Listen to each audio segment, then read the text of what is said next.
시청자 여러분 안녕하십니까? 지난 16일 하루 내내 그분이 사무치게 그리웠습니다.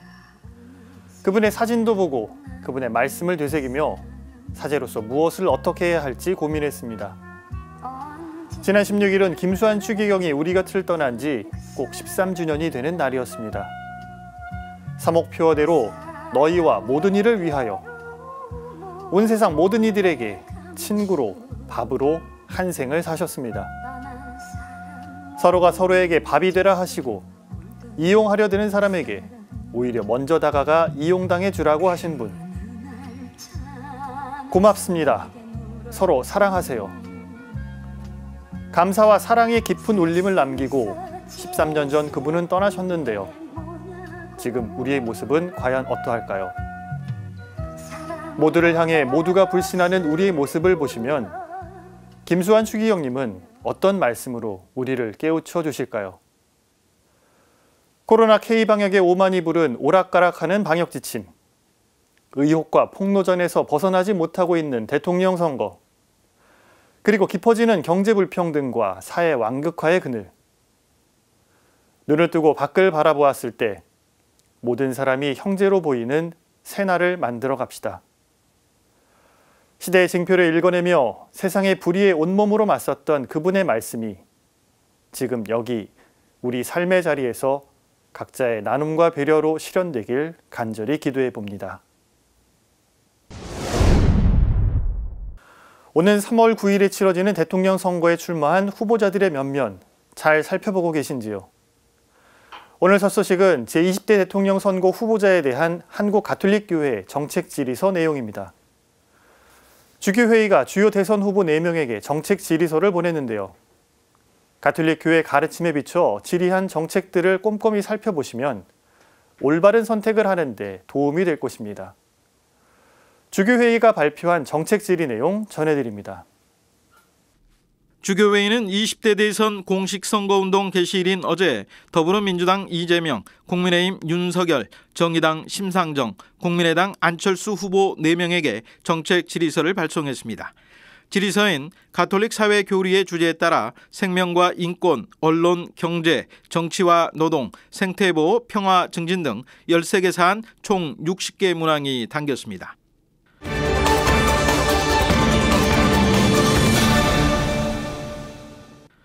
먼저 정부가 입법 예고한 낙태죄 관련 형법과 모자보건법 개정안에 대한 후보들의 생각을 물었습니다. 임신 초기인 14주까지 사실상 아무런 제한 없이 낙태를 허용하고 있는 데 대한 가톨릭 교회의 문제의식이 담긴 질문입니다. 아울러 입법에 반대하는 국민의 양심과 사상, 신앙의 자유를 보장할 수 있는 방안은 무엇인지 답변을 요구했습니다.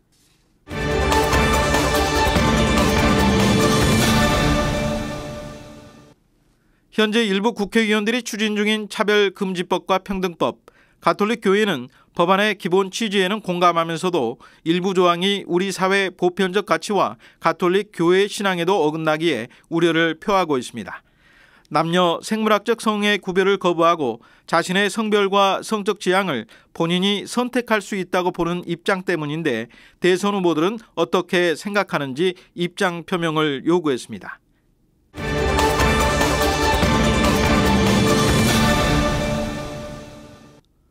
비혼 동거와 사실혼까지도 법적 가족으로 인정하려는 정부의 정책 추진에 대해서 대선 후보들은 어떻게 생각하고 있을까? 가톨릭 교회는 이러한 정책이 부부의 일치와 사랑, 자녀 출산과 양육이라는 가정의 고유한 개념과 소명을 훼손할 수 있다고 봅니다. 이에 대한 대선 후보들의 답변이 주목됩니다.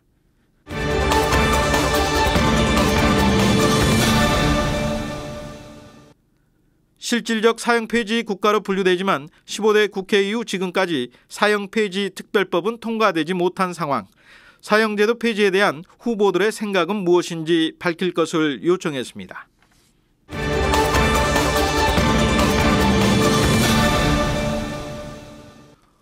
외국인 노동자들에겐 사업장을 옮길 자유가 제한돼 있습니다. 가톨릭 교회는 일자리를 찾아 나서는 이민이 결코 재정적 사회적 착취의 기회가 되어서는 안 된다고 지적합니다. 자국 노동자와 차별 없이 노동할 수 있는 법적 제도적 개선에 대한 찬반 의견을 대선 후보들에게 물었습니다.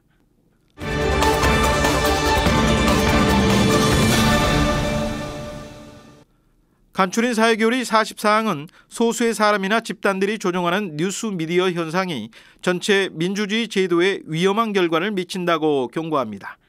그런 점에서 공영방송 이사 추천 과정에 시민의 참여를 보장하는 방향의 방송법 개정안에 대한 견해와 함께 언론의 공공성과 독립성을 보장하기 위한 언론관계법 개정에 대한 후보들의 생각을 물었습니다.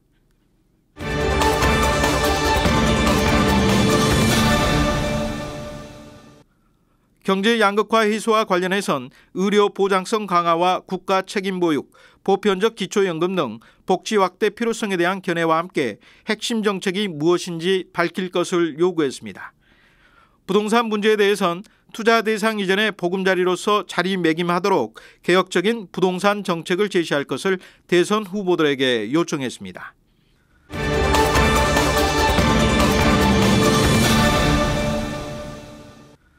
주교회는 사법검찰개혁과 관련해 국민을 위한 사법부와 검찰로 거듭나기 위한 개혁과 이를 실행할 핵심 정책 공약을 내놓을 것을 요구했습니다.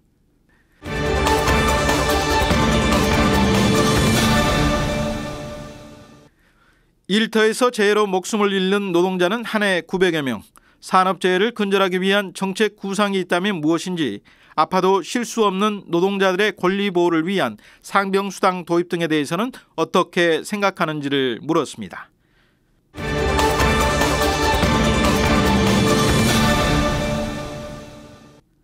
탈핵과 탄소 중립, 석탄발전소 건설 중단 여부를 묻는 질의는 짧고 분명했습니다.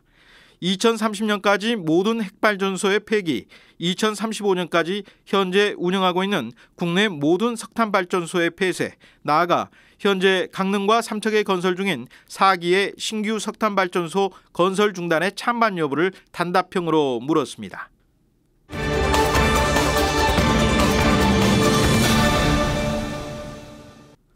무엇보다 한반도 비핵화와 평화 정착을 위한 군비 축소 노력과 함께 종전선언과 평화협정을 추진해야 한다는 의견에 대해서 후보들은 어떻게 생각하는지를 물었습니다. 가톨릭교회 사목헌장 81항은 군비 경쟁으로 전쟁의 원인들이 제거되기는커녕 오히려 점차 증대될 수밖에 없다고 우려합니다. 평화를 이루기 위한 대선 후보들의 생각을 가늠할 수 있는 기준이 될 것입니다.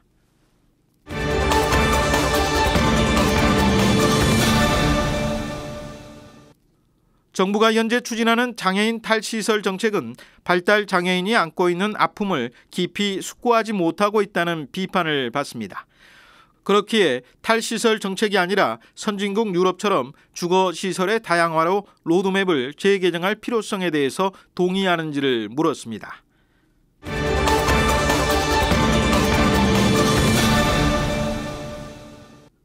한국교회는 가정폭력과 부모에 의한 아동학대 등이 발생할 경우 부모의 친권을 제한하거나 상실을 요청할 수 있도록 법으로 제도화할 것을 요구하고 있습니다.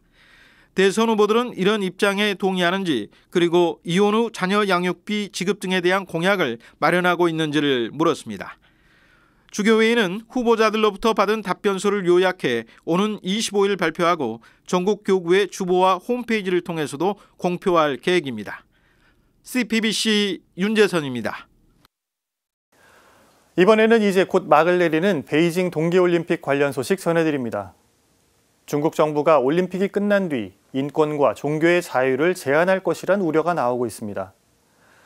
당장 다음 달부터 온라인을 포함한 종교 콘텐츠에 대해 새로운 제한 조치가 발효될 예정이라고 합니다. 이어서 가톨릭교회가 말하는 스포츠 정신을 다시 한번 되새겨봅니다. 이번 동계올림픽은 코로나 팬데믹의 어려운 상황 속에서 치러졌는데요. 그럼에도 우리 선수들을 비롯해 참가한 모든 선수들은 최선을 다하고 국경을 넘어 서로의 우정을 유감없이 나눴습니다. 올림픽은 메달 색깔이 아니라 참가에 더 큰 의미가 있다는 사실, 모든 분들이 잘 알고 계실 텐데요. 교황청은 2018년 최선을 다하기라는 제목의 문헌을 통해 그리스도교적 관점에서 스포츠의 가치를 조명했습니다. 문헌이 전하는 의미를 함께 전해드립니다. 세계 그리스도교계가 2022 베이징 동계올림픽이 한창인 중국을 두고 큰 우려를 쏟아냈습니다. 세계인이 교류하는 올림픽 폐막 후 중국 정부의 온라인 선교 제한 정책이 한층 강화되기 때문입니다. 종교박해 감시기구인 차이나에이드는 중국 정부가 다음 달부터 온라인을 포함한 종교 콘텐츠에 대한 새로운 제한 조치를 발효한다고 밝혔습니다. 중국의 종교 통제 정책인 종교의 중국화 조치의 일환입니다. 종교의 중국화 조치에 따라 중국 당국의 승인 없이는 종교 관련 내용을 인터넷에 올릴 수 없게 됐습니다. 승인 대상은 중국 공산당이 인정하는 5개 종교로 천주교를 포함해 불교, 개신교, 도교, 이슬람교 등입니다. 앞으로 중국 정부는 성가나 주일학교 교재에 수록된 내용이 공산주의 교리에 부합하는지도 분석할 예정입니다. 18세 이하 청소년들이 온라인에서 종교교육을 받는 행위도 금지되며 11조를 내는 것도 범죄로 간주할 가능성이 있습니다.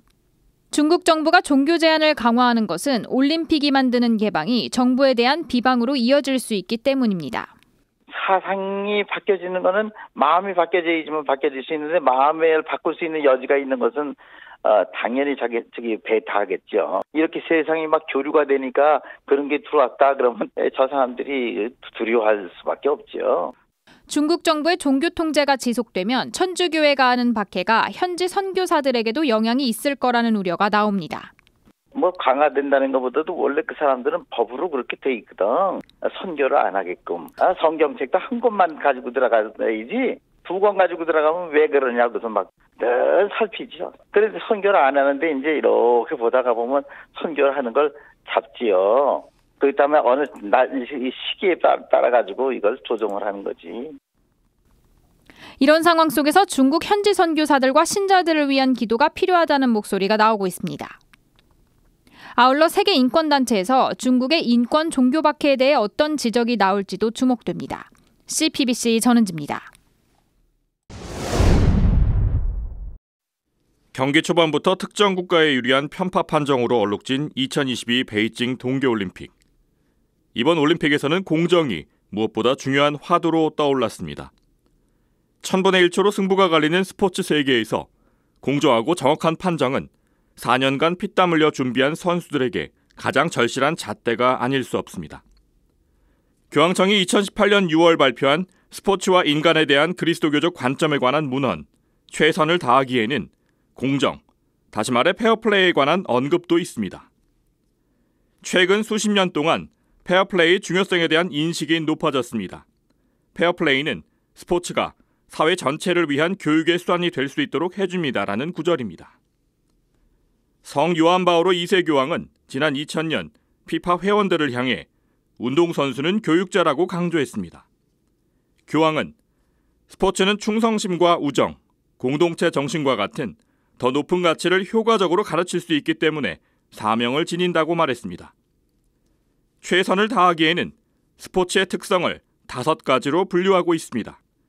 첫째, 스포츠의 개념은 움직이는 신체와 관련이 있다는 점입니다. 스포츠는 몸을 움직이고 운동하는 존재라는 겁니다. 둘째, 스포츠는 유의적인 행위라는 점입니다.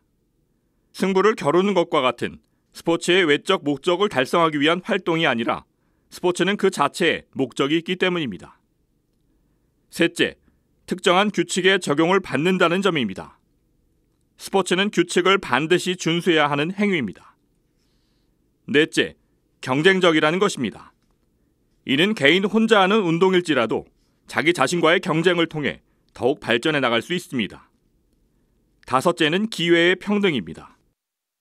이 문헌은 이러한 스포츠의 특성으로 하여금 최선을 다하려는 열정과 노력, 희생, 규칙 준수, 공동체 정신, 기쁨의 체험을 통해 자신을 넘어서도록 자극한다고 밝히고 있습니다. 최선을 다하기는 결론적으로 스포츠는 우리가 더 나은 사람이 되는데 도움이 되는 매우 풍부한 가치와 미덕의 원천이라고 강조합니다. 그러므로 스포츠는 더할 나위 없는 인간 성장의 장이며 그리스도인에겐 선교와 개인 성화의 수단이 될 수 있다는 것입니다. 스포츠는 우리가 더 나은 사람이 되도록 돕는 풍부한 가치를 지니고 있고요. 이러한 추구가 우리를 하나님의 은혜의 도움으로 충만한 삶으로 이끌 수 있도록 인도해 줍니다. 따라서 선수에게 운동에 소비하는 만큼 에너지를 사회에 최선을 다하면 매일 발전하여 궁극적으로는 이런 더 큰 열매를 맺을 수 있고, 더불어 이번 베이징 동계올림픽이 끝나면 연이어서 장애인 올림픽 축제이죠. 패럴림픽이 3월 4일부터 시작하게 되는데요. 이 또한 여러분들의 많은 관심과 응원 부탁드리겠습니다. CFPB 이희미입니다. 사랑이 머리에서 가슴으로 내려오는데 70년이 걸렸다고 고백하는 사제. 앞서 오프닝에서 소개해드린 대로 지난 16일은 김수환 추기경이 세상을 떠난 지 꼭 13주년이 되는 날이었습니다. 그런데 올해는 마침 김수환 추기경 탄생 100주년을 맞는데요. 추기경의 정신을 되새기는 노력이 교회 안팎에서 더욱 활발하게 이어질 전망입니다. 김수환 추기경의 말씀과 발자취를 돌아보고 올해 탄생 100주년을 맞아 어떤 일정들이 예정돼 있는지 함께 전해드립니다. 김수환 추기경은 1922년 대구 남산동의 독실한 교우 집안에서 태어났습니다. 어릴 적 꿈은 장사를 하는 것이었습니다. 장사꾼이 되는 그런 꿈을 가지고 있었어. 그래서 초등학교 졸업하면은 어디 그 읍에 상점에 취직해 가서 장사를 배우고 한 5, 6년 배우고 난 다음에는 자기 이제 자립을 해가지고 장사를 하고. 하지만 추기경은 어머니의 권유로 형의 뒤를 이어 소신학교에 입학했습니다. 우리 형님은 아무 이의 없이 기쁘게 갔고 나는 그 말 듣는 순간에 아닌데 나는 아닌데 이러면서 반대를 못했어요.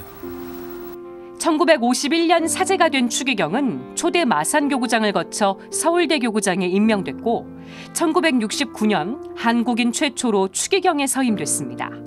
당시 추기경의 나이 47세였습니다. 이후 추기경은 우리나라의 민주화와 인권 수호, 정의 실현을 위해 적극적으로 목소리를 냈습니다. 대통령들에게 직언도 마다하지 않았습니다. 나에 대해서도 말하자면 하여튼 나쁘게 보고가 많이 들어갔어요. 또 사람도 보내고 정부에서 사람도 보내는 사람도 있고 또 구국사재단 쪽에서도 그렇게 하고 그런데도 바티칸은 이해하는 편이었고 나한테 그걸 알려주는 편이었고. 추기경을 만나고 싶어하는 사람들은 많았지만 추기경의 시선은 늘 가난하고 소외된 사람들을 향했습니다. 참 이상하지. 그러니까 가난한 사람들에게는 정을 더 느낄 수 있다는 거. 조그마한 것도 더 나누는 그런 더 정신이 가난한 사람들께는 더 있는 것 같이 보여요. 추기경이 평생 마음에 담고 살았던 단어는 사랑이었습니다. 팔순을 넘긴 뒤에도 사람들을 제대로 사랑하지 못한 것을 마음 아파했습니다. 사랑하지 못한 거. 사람을 제대로 사랑하지 못한 거. 그건 뭐 오늘까지도 아마 죽는 날까지도 그럴 거예요.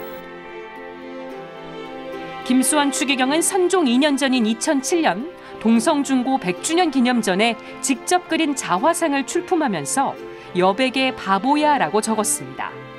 이후 바보는 추기경의 별명이 됐습니다. 이상에 도달했느냐 물어본다면 절대로 아니죠. 이상에 도달 못하고 늘 부족하고. 선종 13주기이자 탄생 100주년을 맞은 2022년 대구대교구는 추기경 탄생일인 6월 6일 대구대교구 성모당에서 기념미사를 봉헌하고 추기경의 정신을 되새길 예정입니다. 또 가톨릭대 김수환 추기경 연구소는 추기경의 정신을 실천하고 있는 작은 김수환 찾기 운동을 이어갈 계획입니다. 지금까지 앵커 리포트였습니다. 시설에서 아이를 낳은 미혼모들의 입소 전후를 추적한 사례 분석 보고서가 나왔습니다. 미혼모자 가정의 자립을 위해 각별한 관심과 촘촘한 지원이 필요해 보입니다.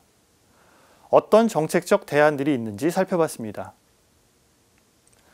이어서 코로나19 장기화로 혈액 보유량이 뚝 떨어진 상황을 짚어봤습니다. 거리두기 강화로 단체 헌혈은 줄고 헌혈을 꺼리는 사람은 오히려 늘었는데요. 이런 상황에서 부산교구, 울산 대리구 본당들의 헌혈 릴레이 운동이 화제가 되고 있다고 합니다. 어떤 내용인지 전해드립니다. 미혼모자 가족 사례 분석 보고서 비빌 언덕입니다. 서울 마포구 한부모 가족 복지시설인 아름들이 35세대 미혼모자 가족을 대상으로 진행한 보고서입니다. 양육에 대한 그런 교육을 쭉 통해서 아니면 상담을 통해서 내가 엄마로서 어떤 변화가 아이를 키우는 부모로서 심리 정서적으로 그리고 부모로서 아니면 직업 생활을 할 수 있는 그런 어떤 자립 준비가 어떻게 되었는지를 다 이제 여기서 파악을 한 내용을 담고 있고요. 아름들은 미혼모의 입소 당시 상황과 시설 생활, 퇴소 이후로 분야를 나눠 분석했습니다. 한국보건복지인력개발원 이기현 교수가 힘을 보탰습니다. 먼저 입소 당시 상황입니다. 미혼모 평균 연령은 24.1세였으며 이 가운데 20대가 26명으로 74.3%를 차지했습니다. 특히 아기를 원해서 출산한 경우는 37.1%인 반면 22명인 62.9%는 원하지 않은 출산이었습니다. 입소 당시 아기 존재를 가족과 아기 친부 모두가 인지한 경우는 80%로 나타났습니다. 시설 생활에 대해서도 분석했습니다. 질병을 앓거나 장애를 갖고 있는 미혼모는 34.3%에 달했습니다. 그런 만큼 미혼모들은 시설 생활 동안 도움이 된 서비스로 주거 지원을 가장 많이 꼽았습니다. 퇴소 이후 삶에 대해서는 일단 희망적인 답변이 많았습니다. 먼저 74.3%가 양육 역량 향상이라고 답했습니다. 또 가족관계 개선이 62.9%를 차지했고 퇴소 후 진로 계획으로는 80%가 취업을 들었습니다. 이현주 원장은 혼신의 노력을 기울여도 당사자의 변화를 이끌어내지 못하고 한계에 부딪히게 되는 경우가 종종 있다고 토로합니다.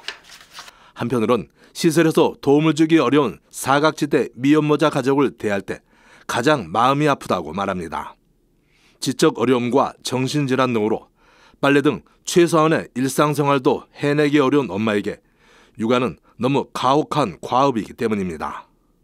한부모 가족 지원법이라고 하는 것이 만들어진 지가 오래됐습니다. 그러다 보니까 이제 그동안 사회가 굉장히 급속도로 변했고 어떤 한부모 가족, 미혼모자 가족 지원하는 내용도 정부에서 지원하는 내용도 아주 많이 달라졌어요. 근데 그 변화를 이 법이 담고 있지 못해요. 이 원장은 한부모 가족 지원법 개정 또는 지자체별 조례 제정 등을 통해 사각지대에 없는 돌봄 방안 마련이 시급하다고 강조합니다. 마포구는 향후 미혼모자 가정 지원 정책 수립 시 이번 사례 분석 보고서를 반영할 계획입니다. CPBC 김영규입니다. 혈액수급에 빨간불이 켜졌습니다. 2월 14일 기준 혈액 보유량은 O형 3.31분, A형 3.91분, B형 4.61분, AB형 3.81분으로 모두 적정 보유일수인 5일분에 미치지 못하고 있습니다. 특히 O형 혈액 부족이 심각합니다. 혈액 보유량이 5일 미만이면 관심, 3일 미만이면 주의, 2일 미만이면 경계, 1일 미만이면 심각 단계로 분류됩니다. 이런 상황이 지속된다면 관심에서 주의 단계로 떨어질 수 있습니다.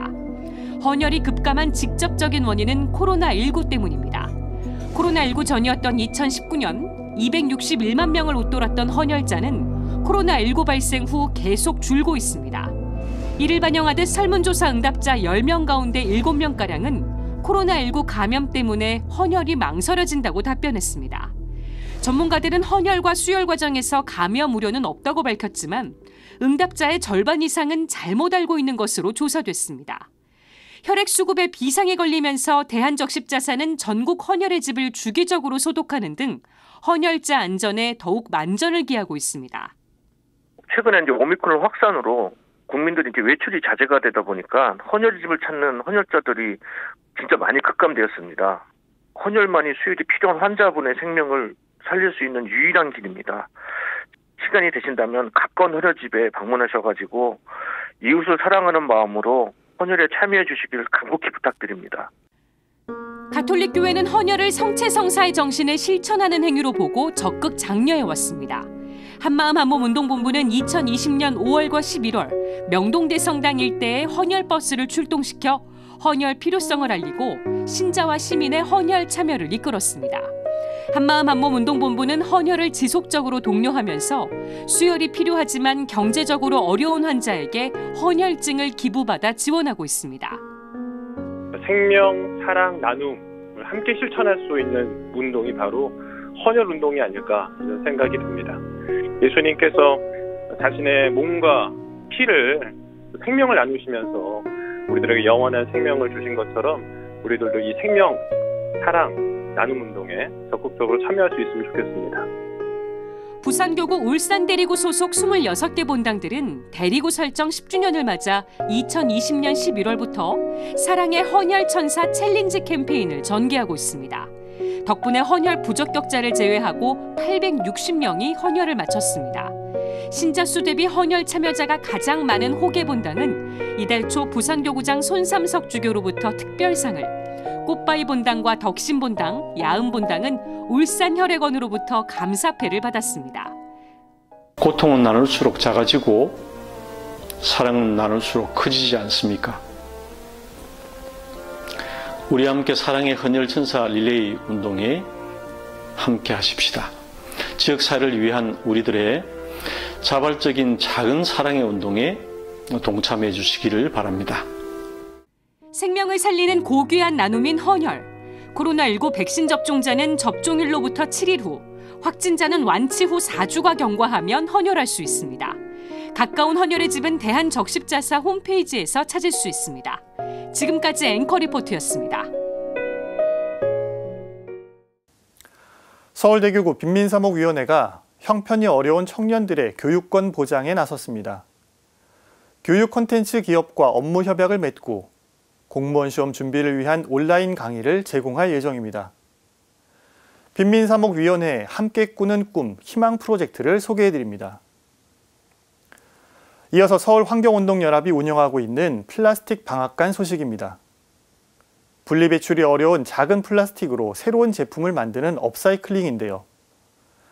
자원을 재활용하는 것도 중요하지만 더 중요한 건 쓰레기를 만들지 않는 것이라는 메시지를 전하고 있다고 합니다. 기자가 직접 현장에 다녀왔습니다. 극심한 취업난에 천정부지로 솟는 집값까지 청년들이 마주한 현실은 어려움의 연속입니다. 여기에 덮친 코로나19 팬데믹은 청년들의 삶을 더욱 팍팍하게 하고 있습니다. 서울대교구 빈민사목위원회는 이러한 청년들을 지원하기 위해 함께 꾸는 꿈 희망 프로젝트를 펼치고 있습니다. 프로젝트는 지난 2020년 자립준비 청년들을 위한 사회주택 함께 꾸는 꿈을 운영하면서 시작됐습니다. 이제 혼자 꾸는 꿈은 우리가 이상에 머무르기 쉽지만 함께 꾸는 꿈은 이제 실현 가능성이 그보다는 높죠. 우리가 함께 그 청년들에게 힘을 북돋아주기 위한 그런 노력들을 해 나가자는 취지로 그 함께 꾸는 꿈 희망 프로젝트를 진행하게 되었습니다. 현재 사회주택은 서울 부암동과 염창동, 답심리동, 응봉동 등 4곳에서 운영되고 있습니다. 빈민사목위는 여기서 그치지 않고 자립의 기본이 되는 교육 서비스를 제공하기 위해서도 팔을 걷어붙였습니다. 공무원 시험 전문학원인 공단기를 운영하는 기업 ST유니타스와 업무 협약을 맺고 가난한 청년들에게 교육 콘텐츠를 제공하기로 한 겁니다.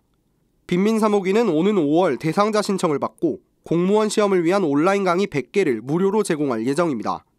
대상자는 자립준비 청년들뿐만 아니라 기초생활수급자와 차상위 계층, 저소득층 가구원, 한부모 및 조손가정에 속하는 청년들로 확대됐습니다. 강의는 경찰이나 소방 직렬부터 모든 공무원 직렬을 준비할 수 있도록 다양하게 구성됩니다. 대상자에 선정되면 강의를 통해 자기 개발을 하고 새로운 활로를 모색할 수 있게 됩니다. 빈민사목위원장 나충열 신부는 교육은 한 사람이 성장해 나가는데 가장 중요한 요소라며 안정된 삶을 위한 취업의 기회를 제공하는 취지라고 설명했습니다. 교회와 사회가 함께 손을 잡고 사회적 취약계층에 있는 그런 어떤 청년들에게 교육의 기회를 제공한다는 것이 상당히 고무적이라고 이렇게 말씀을 드릴 수 있겠고요. 어려운 상황 속에 놓인 청년들에게 안정된 삶을 영위할 수 있는 공무원이라는 하나의 취업에 도전할 수 있는 기회를 제공한다는 것이 의미 있다고 할 수 있겠습니다. 한편 빈민사목위는 서울대교구에 한해 시행되는 교육 지원 프로젝트를 향후 전 교구로 확대하는 방안도 논의할 계획입니다. CPBC 김형준입니다. 가게 한 구석에 형형색색의 물건들이 진열되어 있습니다. 현란한 색조합이 인상 깊은 플라스틱 합판과 받침대, 아기자기한 액세서리까지 모두 서울환경연합이 운영하는 플라스틱 방앗간에서 만든 물건들입니다. 병뚜껑과 같은 작은 크기의 플라스틱들은 골라내어지기가 거의 불가능하고 그렇기 때문에 다 일반 쓰레기로 버려지고 있거든요. 시민분들이랑 함께 해결하고자 문을 열게 되었습니다. 플라스틱 방앗간은 뚜껑 등의 작은 플라스틱을 재활용해 각종 생활용품과 장식품들을 만들고 있습니다. 플라스틱 재활용은 크게 수집과 분류, 분쇄, 사출, 다듬기 등의 단계를 거쳐 이루어집니다. 플라스틱 방앗간은 시민들에게 재활용의 가치를 전하기 위해 이 가운데 사출과 다듬기 등 제작 과정을 체험하는 프로그램을 운영하고 있습니다. 첫 단계인 수집은 재활용할 수 있는 플라스틱을 모으는 단계입니다. 특히 유해 물질의 발생 정도가 가장 낮은 폴리프로필렌과 폴리에틸렌 등이 주요 수집 대상입니다. 이어 플라스틱을 색상별로 분류하고 뚜껑에 붙어있는 스티커와 고무 파킹 등의 이물질들을 제거합니다. 이렇게 모인 플라스틱들은 잘게 분쇄되고 색조합과 사출, 다듬기 과정을 거쳐 새로운 모습으로 탄생합니다. 재활용 중에 나오는 폐플라스틱 역시 따로 모아 플라스틱 합판 등을 만드는 데 활용됩니다. 플라스틱 방앗간은 또 플라스틱 수거 캠페인인 참새 클럽 등을 진행하며 재활용의 가치를 시민들에게 알리기 위해 노력하고 있습니다. 또 각 지역 내 폐기물의 선순환 구조를 만들기 위해 플라스틱 방앗간 운영 경험을 각 지역사회에 공유하겠다는 계획도 세웠습니다. 제주도에 사는 분이 플라스틱을 모아서 서울까지 오지 않아도 되는, 제주도 안에 있는 이런 작업 공간이나 수거 공간으로 가서 그 동네의 쓰레기가 그 동네 안에서 선순환될 수 있는 구조가 만들어질 수 있도록 저희의 활동이라든지 경험치들을 조금 더 많은 분들에게 나누는. 다만 플라스틱 방앗간의 궁극적인 목표는 따로 있습니다. 대량 소비 문화 극복입니다. 쓰레기 문제는 결국 버리지 않아야 해결되기 때문에 소비 문화의 극복이 궁극적인 목적이라고 김자은 매니저는 설명했습니다. 병뚜껑을 모으는 곳이구나 라고 하면서 이제 다음번엔 병뚜껑을 가지고 오세요. 그 다음에 오셨을 때는 병뚜껑을 많이 모으는 거는 어쨌든 플라스틱 쓰레기를 많이 만들어내고 있다는 거니까 결국 덜 모으는 게 더 좋은 거네요? 라고 이렇게 인식의 변화를 점점점. 재활용 활성화를 넘어 마을 자원순환체계 구성과 대량 소비문화 극복을 꿈꾸는 플라스틱 방앗간. 21세기 방앗간의 꿈은 이제 시작됐습니다. CPBC 장현민입니다. 이번에는 이동약자를 위한 관광지도를 제작해 배포하고 있는 지자체의 사례를 전해드립니다. 경기도 고양시가 만든 장애가 없는 관광지도, 이른바 무장애 관광지도인데요. 이 지도는 종이지도 리플렛은 물론 앱과 연계한 모바일 콘텐츠로도 제공되고 있다고 합니다. 어떤 편의성이 있는지 함께 보시겠습니다. 휠체어를 탄 안종훈 씨가 정부 고양지방합동청사 앞에서 지도를 펼칩니다. 잠시 뒤 별다른 도움 없이 로비를 지나 국립여성사 전시관에 들어섭니다. 경기도 고양시가 만든 무장애 관광 지도 덕분입니다. 어떻게 하면 고양시가 장애인들이 생활하기 편한 도시를 만들까 고민을 했고 무장애 도시 조례를 저희가 제정을 했습니다. 그러면서 시민들의 눈이 아닌 장애인들의 눈으로 대상을 보기 시작을 했습니다. 그 과정 속에서 이 지도가 필요하겠구나 이렇게 했던 과정이 있었습니다. 무장애 관광 지도는 고양시 통합앱 연계 모바일 콘텐츠와 종이지도 리플릿 형태로 제작됐습니다. 통합앱 콘텐츠에는 고양시 전역의 주요 관광지와 음식점, 숙박업소 등 114곳이 담겼습니다. 종이 지도를 통해서는 60여 곳의 편의시설 정보를 한눈에 확인할 수 있습니다. 모두 휠체어 이동이 편리한 장소를 표시한 점이 특징입니다. 편의시설 정보는 장애인들이 직접 시설들을 점검한 결과를 바탕으로 만들어졌습니다.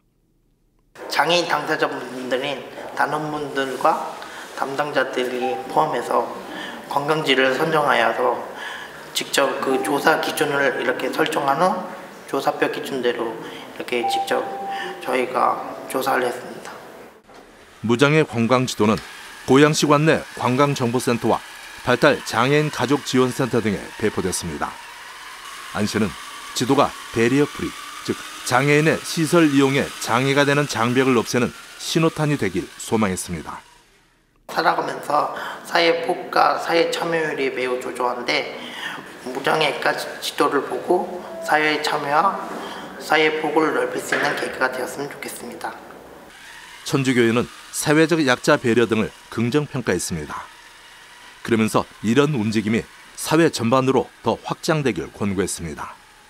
사회적인 약자들에 대한 배려, 그리고 관광 코스 이런 것들을 좀 잘 표현을 해주셨는데요. 굉장히 고무적이고 좋은 거라고 생각이 듭니다. 휠체어를 가지고 내가 가고 싶은 곳을 찾아갈 수 있다는 것은 정말 필요했던 것이고 좋은 것이라 생각이 듭니다. 그래서 그런 부분들은 앞으로도 장려되고 더 폭넓게 확장되었으면 좋겠다는 생각을 갖습니다.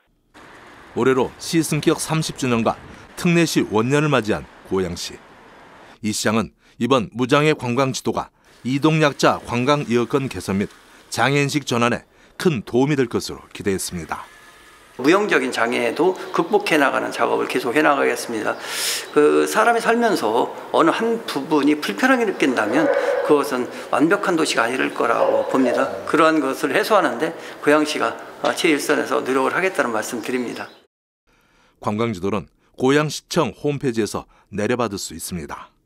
CPBC 김영규입니다. 예수 그리스도의 순환과 죽음을 묵상하는 사순시기가 다음 달 2일 재수요일부터 시작됩니다. 프란치스코 교황은 매년 재수요일에 순회미사를 거행하는데요. 걸어서 로마의 상타 사비나 성당으로 간 뒤 미사를 봉헌합니다. 지난해에는 코로나19 여파로 교황의 재수요일 행렬을 볼 수 없었는데요. 올해는 다시 볼 수 있을 전망이라고 합니다. 사순의 시작인 재수요일, 코로나19 이후 많은 것들이 달라졌습니다. 2020년 재수요일은 한국교회 역사에 기록될 날이었습니다. 코로나19 확산에 따라 사상 최초로 공동체 미사가 중단된 날이기 때문입니다. 그리고 지난해 교황청 경신 성사성은 재수요일에 거행되는 재를 머리에 얹는 예식을 간소화했습니다. 특히 교황은 재수요일에 걸어서 로마의 산타 사비나 성당으로 간 뒤 미사를 드리는 전통이 있습니다. 지난해에는 바티칸 성 베드로 대성당에서 재수요일 미사를 거행했기 때문에 이 행렬을 볼 수 없었습니다. 올해도 재수요일 예식은 간소화해 진행되지만 교황의 행렬은 볼 수 있을 전망입니다. 올해 재수요일은 다음 달 2일입니다. 가톨릭 평화신문 슬기로운 성당 이야기 4편을 보면 재수요일 순회미사란 표현이 나옵니다. 순회미사는 중요한 축일들에 로마의 주교인 교황이 성직자, 교우들과 함께 행렬을 한 후 미사를 거행하는 전례라고 되어 있습니다. 교황의 재수요일 행렬은 전통적인 방식을 통해 사순의 시작을 알릴 수 있다는 의미가 있습니다.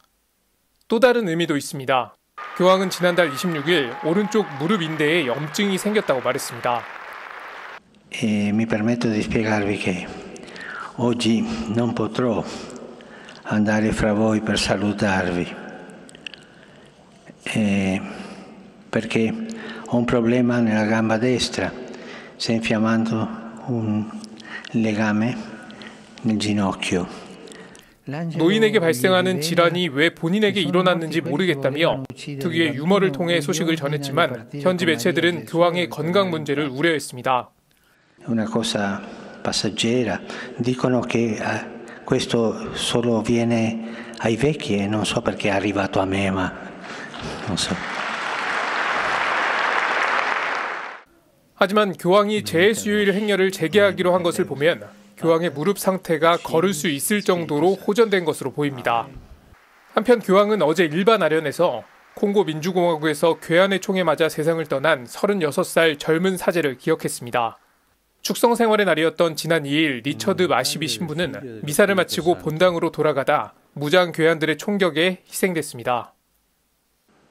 La morte di Padre Richard, vittima di una violenza ingiustificabile e deprecabile, non scoraggi i suoi familiari, la sua famiglia religiosa e l'intera comunità cristiana di quella nazione ad essere annunciatori e testimoni di bontà e di fraternità, nonostante le difficoltà, imitando l'esempio di Gesù buon pastore. CPBC 맹현균입니다.